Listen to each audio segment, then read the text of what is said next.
আসসালামু আলাইকুম প্রিয় ভিউয়ার্স। চাঁপাই নবাবগঞ্জ জেলা বিএনপির আয়োজনে সম্মেলনে বিএনপির দুই গ্রুপের মাঝে সংঘর্ষের ঘটনা ঘটেছে। শিবগঞ্জ উপজেলা বিএনপির এক অংশের নেতাকে বক্তব্য দিতে না দেওয়ায় বিএনপির দুই গ্রুপের মাঝে এ সংঘর্ষ বাধে। এই সংঘর্ষে দেখা যায় দুই পক্ষের মাঝে হাতাহাতি সহ চেয়ার ভাঙাভাঙি এবং ছোড়াছড়ি করছে। এই বিএনপির মাঝে কোন্দলের কারণে সাধারণ নাগরিকদের মাঝে বিরূপ প্রভাব ফেলছে। বিএনপির মাঝে কেন গ্রুপে গ্রুপে সংঘর্ষ বন্ধ করতে পারছে না কেন্দ্রীয় কমিটি? বিএনপির মধ্যে সমস্যা কোথায়?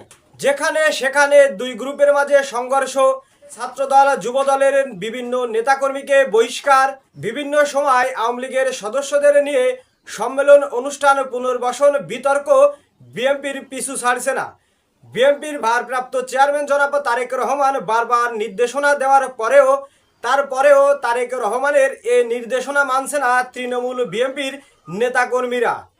চাঁপাইনবাবগঞ্জ জেলা বিএনপির সম্মেলনে দুই গ্রুপের সংঘর্ষের জেরে বিভিন্ন জায়গা আলোচনা সমালোচনার ঝড় বয়েই চলেছে।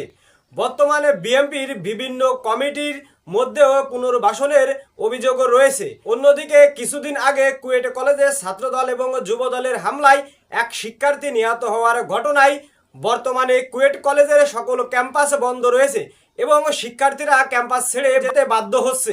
বিএনপির এই বিভিন্ন নেতাকর্মীর কর্মকাণ্ড বিএনপিকে বিতর্ক করার জন্যই যথেষ্ট। তবে বিএনপির বিরুদ্ধে যারাই যত ষড়যন্ত্র করুক না কেন, বর্তমানে বিএনপি বাংলাদেশের সবচেয়ে বড় স্টেক হোল্ডার।